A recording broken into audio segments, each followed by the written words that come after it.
10 વર્ષ સુધી હું કેનેડામાં ટેક્સી ચલાવીને મારી મહેનતની કમાણી દર મહિને ભારતમાં મારા પરિવારને મોકલતો હતો.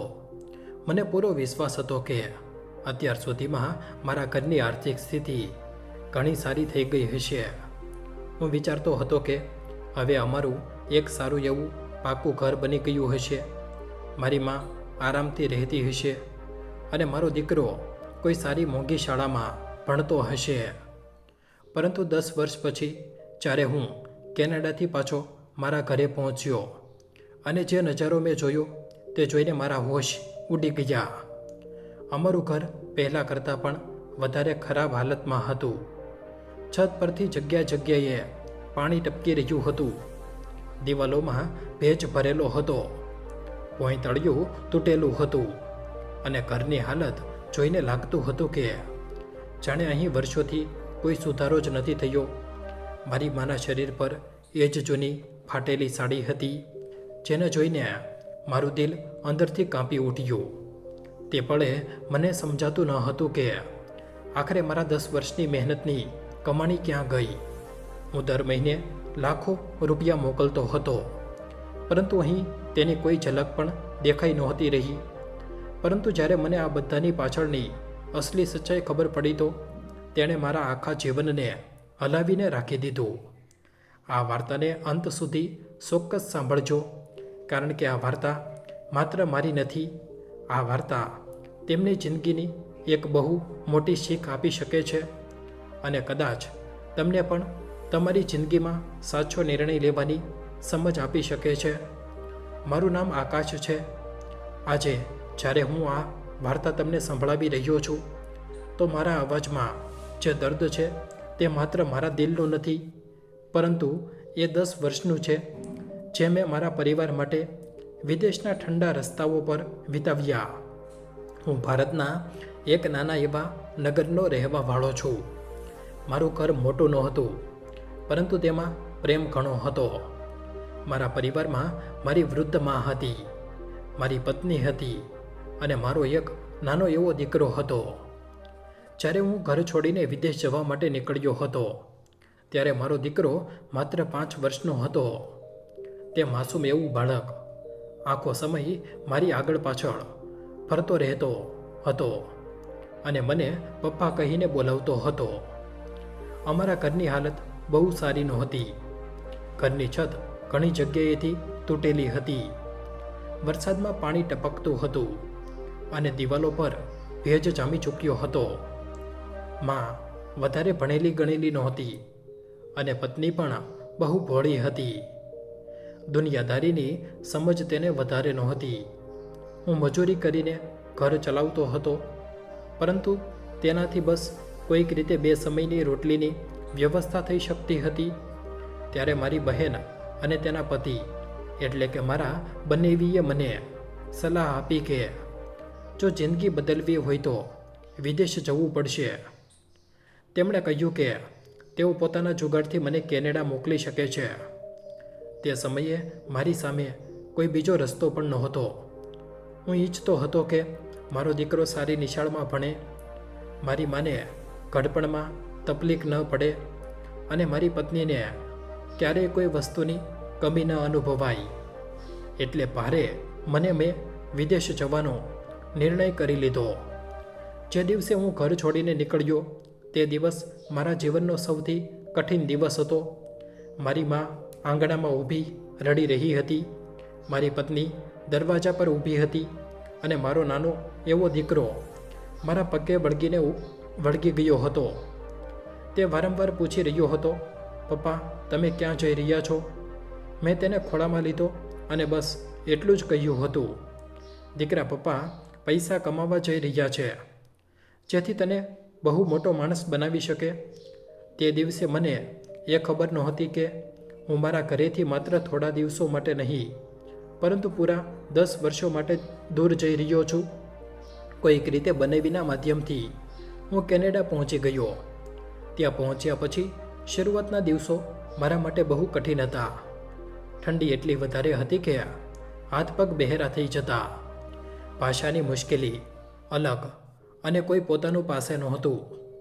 પરંતુ મને મારા પરિવારનો ચહેરો યાદ આવતો હતો અને એ જ મને દરરોજ મહેનત કરવાની તાકાત આપતો હતો. ધીમે ધીમે મને ટેક્સી ચલાવવાનું કામ મળી ગયું અને મારી જિંદગી એ જ રસ્તાઓ પર પસાર થવા લાગી. દિવસ હોય કે રાત, બરફ પડી રહ્યો હોય કે ભારે વરસાદ, હું ટેક્સી ચલાવતો રહેતો હતો. ઘણીવાર એવું થતું કે આખા દિવસના થાક પછી પણ હું મારા માટે ખાવાનું નહોતો ખરીદતો, જેથી થોડા વધારે પૈસા બચાવી શકું અને ઘરે મોકલી શકું. ઘણી રાતો એવી પણ હતી જ્યારે હું ભૂખ્યો સૂઈ જતો હતો, પરંતુ દિલમાં બસ એ જ શાંતિ હોતી હતી કે મારા મોકલેલા પૈસાથી મારી માં આરામથી રહેતી હશે, મારી પત્નીને કોઈ વસ્તુની કમી નહીં હોય અને મારો દીકરો કોઈ સારી નિશાળમાં ભણતો હશે. મારી માં વધારે ભણેલી ગણેલી નહોતી, એટલે પૈસાની લેવડ દેવડ તે નહોતી કરી શકતી. પત્ની પણ ભોળી હતી, એટલે મેં દર મહિને પૈસા મારી બહેનના ખાતામાં મોકલવાનું શરૂ કરી દીધું. હું તેને ફોન કરીને કહી દેતો હતો કે આ પૈસા માં અને મારી પત્નીને આપી દેજે, ઘરનું સમારકામ કરાવી દેજે અને દીકરાનું ભણતર સારી નિશાળમાં કરાવજે. 10 વર્ષ સુધી મેં આ જ કર્યું. દર મહિને મારી મહેનતની કમાણી મોકલતો રહ્યો અને દિલમાં એક સપનું પડતું રહ્યું કે જ્યારે હું પાછો જઈશ તો મારું નવું ઘર બની ચૂક્યું હશે, માં ખુશ હશે, પત્નીના ચહેરા પર સ્મિત હશે અને મારો દીકરો હવે મોટો થઈને મારા ખભા બરાબર ઊભો હશે. આખરે 10 વર્ષ પછી મેં નિર્ણય કર્યો કે હવે પાછા ભારત ફરવું જોઈએ. હું બહુ ખુશ હતો, દિલોમાં હજારો આશાઓ હતી, પરંતુ જ્યારે હું કેનેડાથી પાછો મારા શહેર પહોંચ્યો તો મારી આશાઓને પહેલો ઝાટકો એ જ સમયે લાગ્યો જ્યારે હવાઈ મથક પર મને લેવા કોઈ ન આવ્યું. ન મારી બહેન, ન બનેવી, ન મારી માં, ન મારી પત્ની અને ન તો મારો દીકરો. મેં વિચાર્યું કદાચ તમને મારા આવવાનો સમય બરાબર ખબર નહીં હોય, એટલે હું જાતે જ ટેક્સી લઈને મારા ઘર તરફ ચાલી નીકળ્યો. જેમ જેમ હું મારા મહોલ્લાની એ સાંકડી ગલીઓમાં પહોંચી ગયો હતો જ્યાં મારું બાળપણ વીત્યું હતું, મારું દિલ ખુશીથી ભરાઈ રહ્યું હતું. પરંતુ જેવી મારી નજર મારા ઘર પર પડી, મારા પગ ત્યાં જ રોકાઈ ગયા અને મારા હોશ ઉડી ગયા. મારું ઘર પહેલાં કરતાં પણ વધારે ખરાબ હાલતમાં હતું. છત પર પતરા હતા, જેમાં ઘણી જગ્યાએ મોટા મોટા કાણા પડી ચૂક્યા હતા. દિવાલોનો રંગ પૂરી રીતે ઉખડી ચૂક્યો હતો.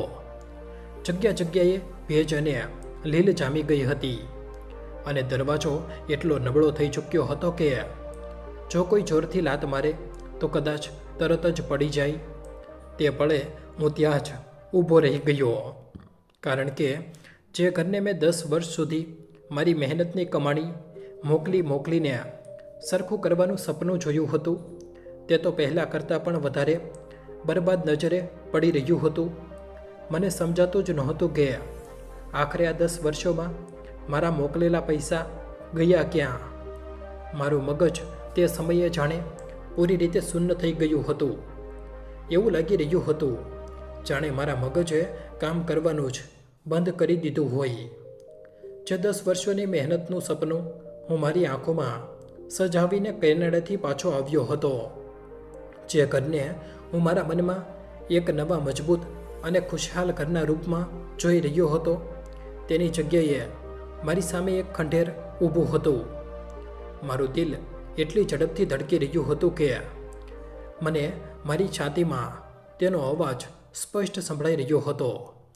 મારા પગ ભારે થઈ ચૂક્યા હતા, છતાં પણ કોઈક રીતે હું દરવાજાને હળવો ધક્કો મારીને અંદર ચાલ્યો ગયો. ભોંયતળિયું જગ્યા જગ્યાએથી તૂટેલું હતું, સિમેન્ટ ઉખડી ચૂક્યો હતો અને માટી ખરી રહી હતી. મેં મારી મોંઘી બેગ એ ખરબચડા તૂટેલા ભોંયતળિયા પર મૂકી દીધી. એ બેગ જે કેનેડાથી ચમકદમકનું પ્રતીક હતી, તે આ જર્જરિત ઘરમાં અજીબ લાગી રહી હતી. મેં ધીમેથી અવાજ લગાવ્યો, માં. મારા અવાજમાં આશા પણ હતી અને ડર પણ. થોડી જ પળો પછી અંદરના અંધારા ઓરડામાંથી એક બહુ વૃદ્ધ મહિલા બહાર આવ્યા. તેમના પગલાં બહુ ધીમા હતા. કમર પૂરી રીતે ઝૂકી હતી અને તેમના વાળ પૂરી રીતે સફેદ થઈ ચૂક્યા હતા. તેમના શરીર પર એક ફાટેલી જૂની સાડી હતી જે ઘણી જગ્યાએથી ઘસાઈ ચૂકી હતી. તેમની આંખો પર એક તૂટેલા ચશ્મા ટકેલા હતા જેની એક દાંડી દોરાથી બાંધેલી હતી. પહેલાં તો હું તેમને ઓળખી જ ન શક્યો, પરંતુ જ્યારે મેં ધ્યાનથી જોયું તો મારા પગ નીચેથી જમીન ખસી ગઈ. એ મારી મા હતી, મારી એ જ મા જેને મેં વિચાર્યું હતું કે હવે આરામની જિંદગી જીવી રહી હશે. તેને જોઈને મારા શરીરમાં જાણે કરંટ દોડી ગયો. મારું ગળું સુકાઈ ગયું અને આંખો પોતાની મેળે જ ભરાઈ આવી. એ જ સમયે પાછળથી મારી પત્ની પણ બહાર આવી. 10 વર્ષ પહેલાં જ્યારે હું તેને છોડીને ગયો હતો ત્યારે તેના ચહેરા પર એક અલગ જ ચમક હતી, પરંતુ હવે તે પૂરી રીતે બદલાઈ ચૂકી હતી. તેનું શરીર બહુ નબળું થઈ ચૂક્યું હતું, ચહેરો સુકાઈ ગયો હતો અને આંખોની નીચે ઘેરા કાળા કુંડાળા પડી ચૂક્યા હતા. તેની સાડી પણ જૂની અને ઝાંખી હતી. તેના ચહેરા પર ઉંમરની રેખાઓ પણ સ્પષ્ટ દેખાઈ રહી હતી. મેં ધ્રુજતા અવાજે તેને પોકારી, સુમિત્રા. મારો અવાજ સાંભળીને તે પહેલાં તો ચોંકી ગઈ. તે મને ધ્યાનથી જોવા લાગી, જાણે ઓળખવાનો પ્રયત્ન કરી રહી હોય. કદાચ તેને વિશ્વાસ નહોતો થઈ રહ્યો કે તેની સામે ઊભેલો માણસ તેનો એ જ પતિ છે જે 10 વર્ષ પહેલાં તેને વિદેશ છોડીને ગયો હતો. મેં મોંઘા કપડાં પહેર્યા હતા, મારા હાથમાં મોટી બેગ હતી, પરંતુ એ તૂટેલી દિવાલોવાળા ઘરમાં ઊભા રહીને મને મારી જાત પર શરમ આવી રહી હતી. થોડી જ પળો પછી જાણે તેને ખાતરી થઈ ગઈ. તેની આંખો અચાનક ભરાઈ આવી અને તે ઘ્રુસકે રડવા લાગી. મારી માની વૃદ્ધ આંખોમાંથી પણ આંસુ વહેવા લાગ્યા. હું જલ્દીથી તેમની પાસે ગયો અને બંનેને સંભાળવાનો પ્રયત્ન કરવા લાગ્યો. એ જ સમયે બહારથી દરવાજાનો અવાજ આવ્યો અને લગભગ 15થી 16 વર્ષનો એક છોકરો અંદર આવ્યો. તેણે એક જૂનું લોહાર અને બિનિયાન પહેરેલું હતું. તેના ચહેરા અને હાથ પર કાળી ગ્રીસ લાગેલી હતી અને કપડા પર પણ તેલ અને કાળાશના ડાઘ હતા. તેને જોઈને એવું લાગી રહ્યું હતું જાણે તો કોઈ ગેરેજ કે મિકેનિકની દુકાનેથી કામ કરીને આવ્યો હોય. હું તેને આશ્ચર્યથી જોવા લાગ્યો. મારા મનમાં સવાલ ઉઠ્યો કે આ છોકરો કોણ છે? મેં સુમિત્રા તરફ જોયું અને પૂછ્યું, આ કોણ છે? સુમિત્રાએ રડતા અવાજે કહ્યું, આ તમારો દીકરો છે, કિશન. આ સાંભળતા જ જાણે મારી અંદર કંઈક તૂટી ગયું. મારા પગમાં તાકાત જ ન બચી. હું ત્યાં જ બેસી જવા માંગતો હતો. મારો દીકરો, મારો એ જ દીકરો જેને હું એક મોટી નિશાળમાં ભણતો જોવાનું સપનું જોતો હતો, તે આ હાલતમાં મારી સામે ઊભો હતો. તેના હાથ પર ગ્રીસ લાગેલી હતી, કપડાં મેલા હતા અને ચહેરા પર બાળપણની જગ્યાએ જવાબદારીઓનો થાક હતો. મને લાગ્યું જાણે હું શરમથી જમીનમાં ગરકાવ થઈ જાઉં. હું 10 વર્ષ સુધી ત્યાં કેનેડામાં મારું પેટ કાપીને મારી દરેક ખુશીનો ત્યાગ કરીને પૈસા મોકલતો રહ્યો, જેથી મારો દીકરો સારું ભણતર મેળવે, એક મોટો સાહેબ બને. પરંતુ આજે તે 15 વર્ષની ઉંમરે એક ગેરેજમાં મિકેનિકનું કામ કરી રહ્યો હતો. મારી અંદર હજારો સવાલો એક સાથે ઉઠી રહ્યા હતા. મારા મોકલેલા લાખો રૂપિયા આખરે ક્યાં? તો તે મારા પરિવાર પર ખર્ચ ન થયા તો પછી કોની પાસે ગયા? આ સવાલોનો જવાબ માત્ર એક જ માણસ આપી શકતો હતો, મારી બહેન અને મારા બનેવી, જેમના ખાતામાં હું દર મહિને પૈસા મોકલતો હતો. હું આ જ સવાલોમાં અટવાયેલો ઊભો હતો કે અચાનક મારી માએ મારા ગાલ પર એક જોરદાર લાફો મારી દીધો. હું ચોંકી ગયો. તેણે મારો કોલર પકડી લીધો અને જોરથી રડતા મને ફરિયાદ કરવા લાગી. માં રડતા કહી રહી હતી, અમે તને વિદેશ એટલે મોકલ્યો હતો કે તું ત્યાંથી થોડા પૈસા અમને મોકલીશ, જેથી અમારું અહીં ગુજરાન ચાલી શકે. પરંતુ તે શું કર્યું? તું અમને ભૂલી ગયો, તું તારા પરિવારને ભૂલી ગયો. માનો અવાજ દર્દ અને ગુસ્સાથી ધ્રુજી રહ્યો હતો. તે સતત બોલતી જતી હતી અને દરેક શબ્દ મારા દિલમાં તીરની જેમ વાગી રહ્યો હતો. તે કહી રહી હતી, તારી પત્ની જેણે ક્યારેય ઘરની બહાર પગ નહોતો મૂક્યો, તે ઘરે ઘરે જઈને વાસણ માંજવા લાગી, બીજાના ઘરોમાં કચરા પોતા કરવા લાગી, જેથી આ ઘરમાં 2 સમયની રોટલી આવી શકે. હું આ બધું સાંભળીને પથ્થરની જેમ ઊભો હતો. મારી આંખોમાંથી આંસુ સતત વહી રહ્યા હતા, પરંતુ મારા મોંમાંથી એક શબ્દ પણ નહોતો નીકળી શકતો. માએ ફરી મારા ગાલ પર એક બીજો લાફો માર્યો અને બોલી, અને તારો દીકરો? તું કહેતો હતો ને કે તે ભણી ગણીને મોટો સાહેબ બનશે. જો આજ છે તારો સાહેબ દીકરો. તેણે કિશન તરફ ઇશારો કર્યો. 15 વર્ષની ઉંમરે તે ગેરેજમાં કામ કરે છે, જેથી આ ઘરનો ખર્ચ ચાલી શકે. માનો અવાજ તૂટી ચૂક્યો હતો, પરંતુ તેના શબ્દો અટકાતા નહોતા. તે બોલતી જતી હતી, તું 10 વર્ષ પછી આવ્યો છે, સૂટ બૂટ પહેરીને, અમારી ગરીબી પર હસવા માટે, અમારી મજાક ઉડાવવા માટે. તેના શબ્દો મારી છાતીએ છીરી રહ્યા હતા. હું બોલવા માંગતો હતો, ખૂબ પાડીને કહેવા માંગતો હતો કે ના માં, મેં તમને ક્યારેય નથી ભૂલ્યા. હું દર મહિને પૈસા મોકલતો હતો, પરંતુ મારી જીભ જાણે બંધ થઈ ચૂકી હતી. મારા ગળામાં શબ્દો અટકી ગયા હતા અને બહાર જ નહોતા નીકળી શકતા. જોજો, તમે મારી આ તકલીફને સાચે જ સમજી શકતા હોવ તો અત્યારે જ કોમેન્ટ કરીને ચોક્કસ જણાવો કે આખરે મારી સાથે આવું કેમ થયું. શું સાચે જ હું આ દર્દને લાયક હતો? તમારો એક અભિપ્રાય મારા માટે બહુ મહત્ત્વ ધરાવે છે. જો આ વાર્તા તમારા દિલને સ્પર્શી રહી હોય તો તેને વધુમાં વધુ લોકો સુધી ચોક્કસ શેર કરો, કારણ કે કદાચ આ વાર્તા કોઈ બીજાની આંખો ખોલી દે.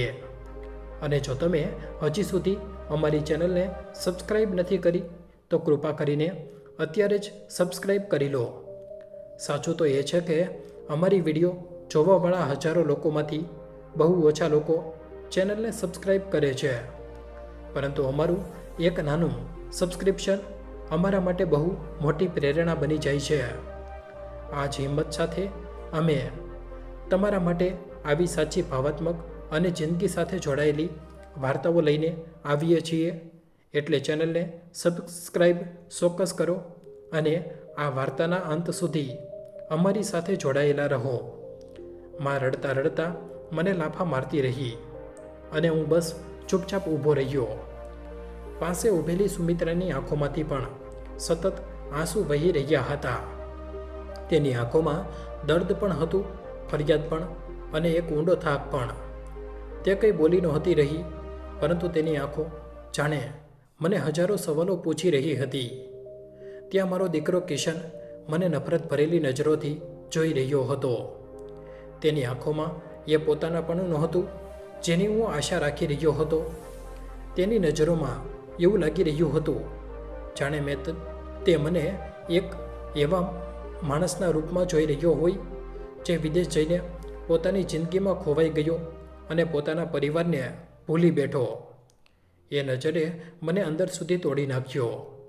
હું ધીમેથી મા અને સુમિત્રાને સંભાળવાનો પ્રયત્ન કરી રહ્યો હતો, પરંતુ સાચું તો એ હતું કે તે સમયે હું ખુદ અંદરથી પૂરી રીતે તૂટી ચૂક્યો હતો. મારી સામે ઊભેલો મારો પરિવાર મને એમ જોઈ રહ્યો હતો જાણે હું જ તેમની આ હાલત માટે જવાબદાર છું. અને તે પળે હું ખુદ પણ એ જ વિચારી રહ્યો હતો કે આખરે મારી જિંદગીના આ 10 વર્ષ ક્યાં અંધારામાં ખોવાઈ ગયા? મારા મોકલેલા પૈસા ક્યાં ગયા? કોણે તેમને પચાવી પાડ્યા?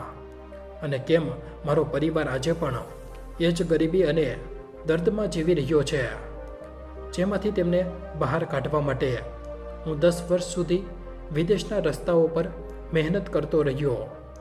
કોઈક રીતે મેં મારી જાતને સંભાળી અને માં તથા સુમિત્રાને પણ શાંત કરવાનો પ્રયત્ન કર્યો. માં હજી પણ રડતા રડતા થાકીને લગભગ બેભાન જેવી લાગી ચૂકી હતી અને સુમિત્રાની આંખોમાંથી સતત આંસુ વહી રહ્યા હતા. હું ધીમે ધીમે તેમને ટેકો આપીને તે તૂટેલા ખાટલા સુધી લઈ ગયો, જે રૂમના ખૂણામાં પડેલો હતો.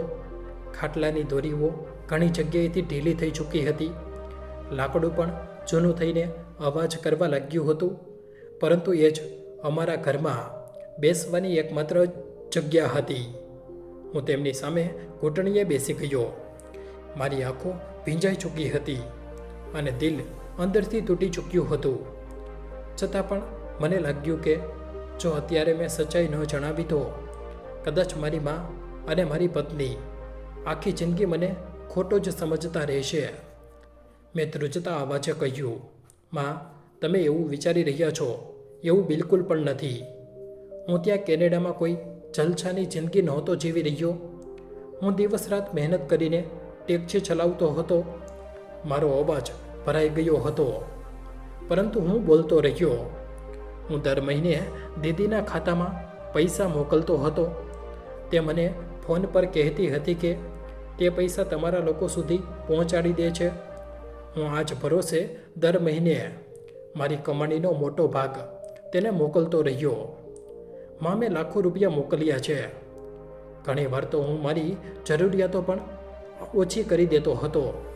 મારું પેટ કાપીને પૈસા મોકલતો હતો, જેથી અહીં તમને લોકોને કોઈ તકલીફ ન પડે. હું બોલતા બોલતા રોકાઈ ગયો. મારી આંખો સામે કેનેડાની ઠંડી રાતો ઘૂમવા લાગી. જ્યારે હું બરફથી ઢંકાયેલા રસ્તાઓ પર કલાકો સુધી ટેક્સી ચલાવતો હતો, જ્યારે થાકીને શરીર તૂટી જતું હતું, છતાં પણ હું રોકાતો નહોતો, કારણ કે મારા મનમાં બસ એક જ તસવીર હોતી હતી. મારી મા એક આરામદાયક ઘરમાં બેઠી છે, સુમિત્રાના ચહેરા પર શાંતિ છે અને મારો દીકરો સારી નિશાળનો યુનિફોર્મ પહેરીને ભણવા જઈ રહ્યો છે. મેં મા તરફ જોયું અને કહ્યું, માં, મને તો લાગ્યું હતું કે અત્યાર સુધીમાં અહીં એક સારું ઘર બની ગયું હશે. મારો દીકરો કોઈ મોટી નિશાળમાં ભણતો હશે અને સુમિત્રાએ પણ થોડા પૈસા બચાવી લીધા હશે, જેથી જ્યારે હું પાછો આવું તો અમે મળીને અહીં કોઈ નાનું મોટું કામ શરૂ કરી શકીએ.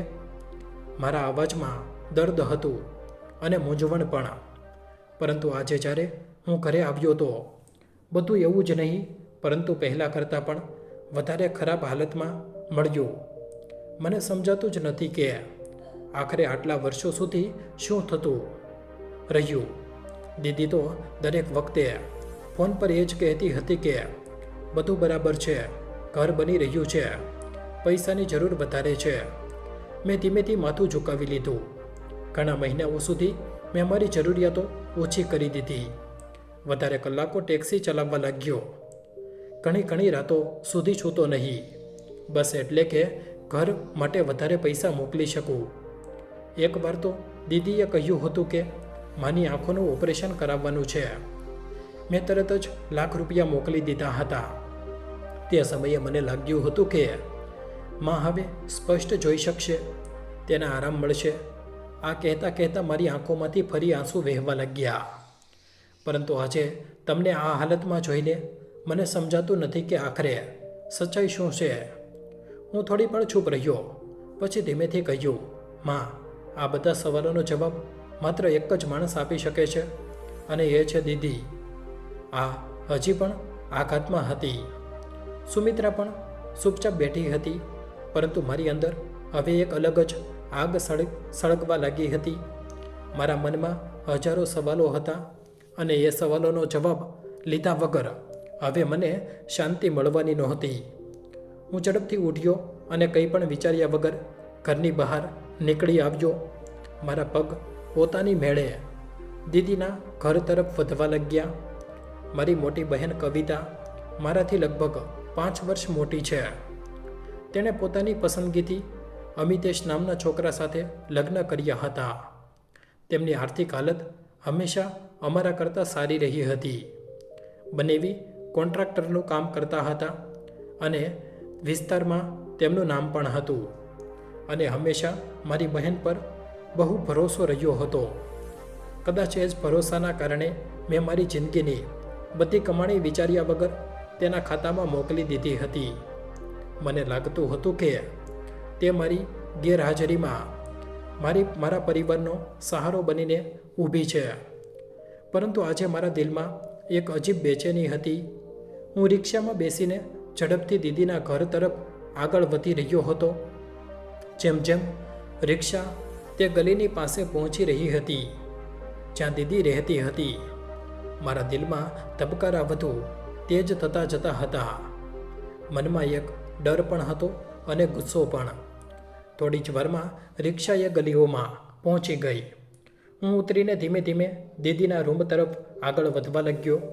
પરંતુ જેવી મારી નજર તેના પર પડી, હું ત્યાં જ રોકાઈ ગયો. મારી આંખો પહોળી થઈ ગઈ અને જાણે મારા પગ નીચેની જમીન ખસી ગઈ. જ્યાં પહેલાં એક સાધારણ એક માળનું મકાન હોતું હતું, ત્યાં હવે એક મોટો અને બહુ સુંદર બંગલો ઊભો હતો. ચમચમાતી દિવાલો, ઊંચો ગેટ, સામે સાફ સુથરું આંગણું. ખૂબ જ કોઈ અમીર ઘર જેવું લાગી રહ્યું હતું. એક પળ માટે તો મને લાગ્યું કે કદાચ હું ખોટી જગ્યાએ આવી ગયો છું. પરંતુ ના, એ જ ગલી હતી, એ જ જગ્યા હતી. મારું દિલ જાણે બેસી ગયું. મારા મગજમાં સતત એક જ વાત ઝબકી, શું આ બધું? ના, હું એ વિચારીને પૂરો પણ નહોતો કરી શકતો. પરંતુ સચ્ચાઈ જાણવા માટે હવે મારે અંદર જવું જ પડવાનું હતું. મેં ધીમેથી એ મોટો ગેટ ખોલ્યો અને અંદર જતો રહ્યો. આંગણામાં એક ચમચમાતી કાર ઊભી હતી. તેને જોઈને મારા મનમાં વધુ સવાલો ઉઠવા લાગ્યા. હું ધીમે ધીમે ઘરની અંદર પહોંચ્યો. જેવો હું હોલમાં ગયો, સામેનો નજારો જોઈને મારું લોહી ઉકળી ઉઠ્યું. દીદી અને બનેવી આરામથી સોફા પર બેઠા હતા. સામે એક મોટી ટીવી ચાલી રહી હતી અને બંને આરામથી નાસ્તો કરી રહ્યા હતા. જાણે તેમની જિંદગીમાં કોઈ વસ્તુની કમી જ ન હોય. મને જોતાં જ તેમના ચહેરાનું સ્મિત જાણે એક જ પળમાં ગાયબ થઈ ગયું. દીદી અચાનક ગભરાઈને ઊભી થઈ ગઈ અને આશ્ચર્યથી મને જોયો અને બોલી, આકાશ, તું અહીં? તું ક્યારે આવ્યો? તે તો જણાવ્યું જ નહીં કે તું કેનેડાથી આવવાનો છે. તેના અવાજમાં ગભરામણ સ્પષ્ટ સંભળાઈ રહી હતી. મારી આંખોમાં આંસુ હતા, પરંતુ તેમની પાછળ એક ભયાનક ગુસ્સો પણ છુપાયેલો હતો. ત્યારે જ બનેવી પણ ઉઠીને મારી પાસે આવ્યા અને બનાવટી સ્મિત સાથે બોલ્યા, અરે સાળા સાહેબ, તમે આ રીતે અચાનક આવી ગયા? ઓછામાં ઓછું જણાવવું તો જોઈએ ને. તેમના ચહેરા પર હળવી ગભરામણ હું સ્પષ્ટ વાંચી શકતો હતો. જાણે તેમને અંદાજો આવી ગયો હોય કે હું કેમ આવ્યો છું. મેં સમય બગાડ્યા વગર સીધું દીદીને આંખોમાં જોયું અને પૂછ્યું, દીદી, છેલ્લા 10 વર્ષથી જે લાખો રૂપિયા મેં તમને મોકલ્યા એ ક્યાં છે? મારો અવાજ ભારે હતો અને ગુસ્સાથી ધ્રુજી રહ્યો હતો. હું અત્યારે ઘરેથી આવું છું, ત્યાંની હાલત તો પહેલાં કરતાં પણ વધારે ખરાબ થઈ ગઈ છે. જોઈને લાગે છે કે ત્યાં 1 રૂપિયો પણ નથી પહોંચ્યો. મેં ભરોસામાં તમને મારી બધી કમાણી મોકલી હતી, પરંતુ એ પૈસા ગયા ક્યાં? મારો અવાજ હવે મોટો થઈ ચૂક્યો હતો. મારો દીકરો, જેને હું ભણાવવા માંગતો હતો, ત્યાં આજે ગેરેજમાં મિકેનિકનું કામ કરી રહ્યો છે. મારી પત્ની બીજાના ઘરોમાં વાસણ માંજી રહી છે અને મારી માં આજે પણ એ જ ફાટેલી સાડીમાં જિંદગી ગુજારી રહી છે. મારા શબ્દો ધ્રુજી રહ્યા હતા. જો મારે મારા પરિવારને આવી જિંદગી જ આપવાની હતી તો હું ત્યાં વિદેશમાં કેમ લોહી પરસેવો વહાવત? હું તો મરી જવાનું વધુ સારું સમજત. પરંતુ મેં જે પૈસા મોકલ્યા હતા તે આખરે મારા પરિવાર સુધી પહોંચ્યા કેમ નહીં? મારી વાત સાંભળીને દીદી એકદમ ચૂપ થઈ ગઈ. તેનો ચહેરો પડી ગયો અને તે નજરો છોરાવી રહી હતી. ત્યારે જ બનેવી ધીમે ધીમે આગળ આવ્યા અને બહુ ઠંડા બેદરકાર સ્વરમાં બોલ્યા, જો આકાશ, તે જે પૈસા મોકલ્યા હતા તારા પરિવાર કરતાં વધારે અમને તેમની જરૂર હતી, એટલે અમે તે પૈસા વાપરી લીધા. તેમની વાત સાંભળતા જ મારા શરીરમાં જાણે વીજળી દોડી ગઈ. તેમણે આગળ કહ્યું, અને તું ચિંતા ન કર, અમે ક્યારેક ક્યારેક તારા ઘરે થોડા ઘણા પૈસા આપી દેતા હતા. જો તારી પત્નીને ઘરનો ખર્ચ સંભાળતા ન આવડ્યું તો એમાં અમારી શું ભૂલ? આ સાંભળીને મારો ગુસ્સો ફાટી પડ્યો. હું બૂમો પાડતા બોલ્યો, જીજાજી, તમને જરાય શરમ નથી આવતી? મારો અવાજ આખા હોલમાં ગુંજી ગયો. મેં થોડા ઘણા નહીં, લાખો રૂપિયા તમને મોકલ્યા છે. એક એક રૂપિયાનો હિસાબ મારી પાસે છે. મારી બેંકની ટ્રાન્ઝેક્શન હિસ્ટ્રીમાં બધું નોંધાયેલું છે. અને હવે મને સમજાઈ રહ્યું છે કે મારા પૈસા ક્યાં ગયા છે. આટલું મોટું ઘર, આ કાર, આ બધું તમારા કોન્ટ્રાક્ટના પૈસાથી નહીં આવ્યું હોય. આ મારી મહેનતની કમાણી છે. હું ગુસ્સાથી ધ્રુજી રહ્યો હતો. ચૂપચાપ મારા પૈસા પાછા આપો, કારણ કે મારા પરિવારને તેની બહુ જરૂર છે. મારી વાત પૂરી પણ નહોતી થઈ કે બનેવીએ તિરસ્કાર ભરેલા હાસ્ય સાથે કહ્યું, નહીતર શું કરી લેશો? જા, નથી આપવા તારા પૈસા. તેમની આંખોમાં જરા પણ પસ્તાવો નહોતો. હા, અમે તારા પૈસાથી અમારું ઘર બનાવડાવી લીધું, કારણ કે એ નાનું ઘર કોઈને બતાવવામાં મને શરમ આવતી હતી. અને પૈસાનું શું છે? તે ત્યાં મહેનત કરીને કમાયા હતા, અહીં પણ કમાઈ લે. આખરે તે કોઈ પારકાને થોડી જ આપ્યા જ હતા. તારી બહેન અને બનેવીને જ તો આપ્યા હતા. તમારી આ બેશરમી સાંભળીને મારું લોહી ઉકળી ઉઠ્યું. મારા હાથ ગુસ્સાથી ધ્રુજવા લાગ્યા. મેં દાંત પીસીને કહ્યું, આ ઓવર રિએક્ટ કરવાવાળી વાત છે, અને હવે હું આના પર ચોક્કસ કાર્યવાહી કરીશ. હું પણ જોઉં છું કે તમે લોકો મારી મહેનતની કમાણીને આ રીતે પચાવી પાડીને કેવી રીતે બસી રહો છો. તે પળે મારી અંદર માત્ર એક જ નિર્ણય જન્મ લઈ ચૂક્યો હતો. હવે હું સચ્ચાઈને સામે લાવીને જ રહીશ. પછી ભલે આના માટે મારે કેટલું પણ મોટું પગલું કેમ ન ઉઠાવવું પડે.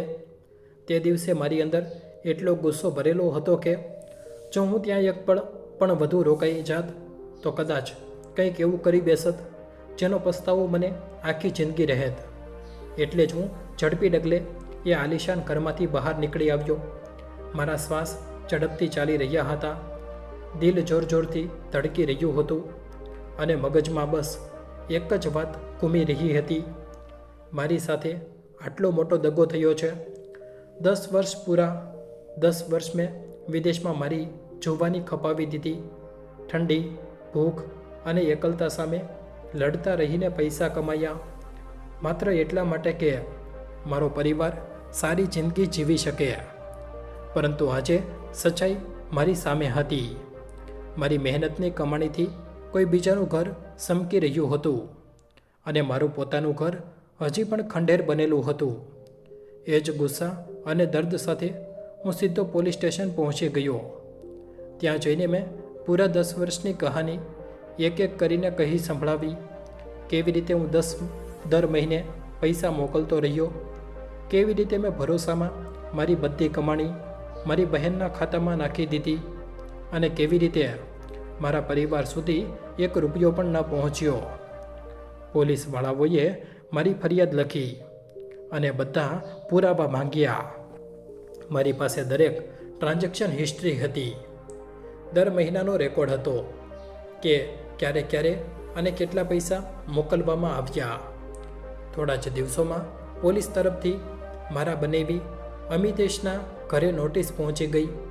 કદાચ તેમને લાગ્યું હતું કે હું બસ ગુસ્સામાં ધમકી આપી રહ્યો છું અને કંઈ નહીં કરું, પરંતુ જ્યારે નોટિસ તેમના હાથમાં પહોંચી તો તેમને સમજાઈ ગયું કે આ વખતે મામલો ગંભીર છે. તે જ સાંજે તે બંને મારા ઘરે આવી પહોંચ્યા. મારું એ જ તૂટેલું ફૂટેલું ઘર, જેની હાલત જોઈને પણ તેમના દિલમાં ક્યારેય દયા નહોતી આવી. અંદર આવતા જ બનેવીએ થોડો નરમ અવાજ બતાવતા કહ્યું, આકાશ, તું સંબંધોની વચ્ચે કાયદાને કેમ લાવી રહ્યો છે?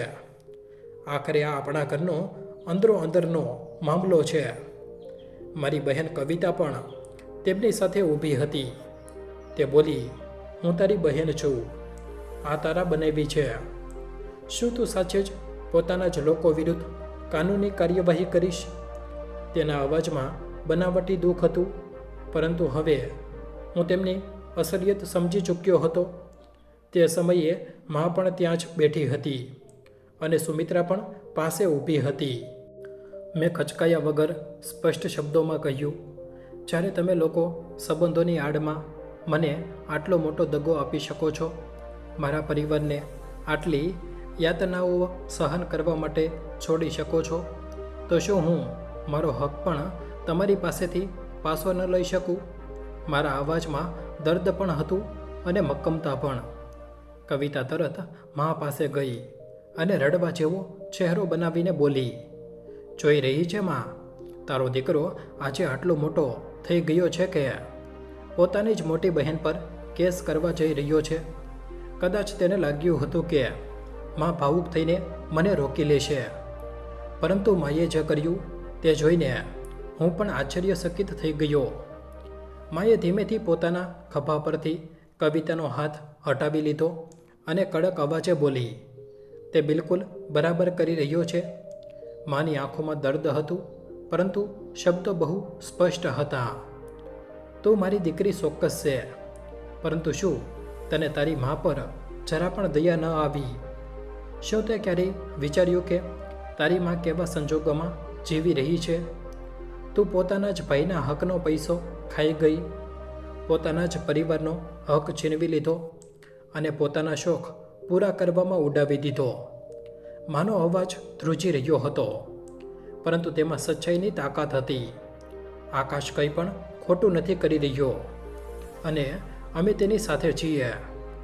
આ સાંભળતા જ દીદી અને બનેવી બંને એક પળ માટે ચૂપ થઈ ગયા.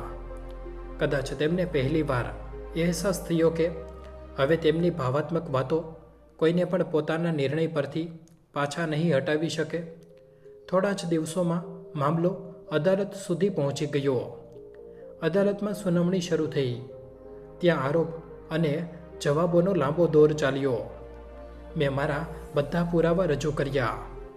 દર મહિનાની ટ્રાન્ઝેક્શન હિસ્ટ્રી, બેંકના રેકોર્ડ્સ અને એ બધા કોલ રેકોર્ડ જેમાં દીદી અને ભરોસો આપવીતી હતી કે પૈસા ઘરે પહોંચી રહ્યા છે. ધીમે ધીમે પૂરી સચ્ચાઈ સામે આવવા લાગી.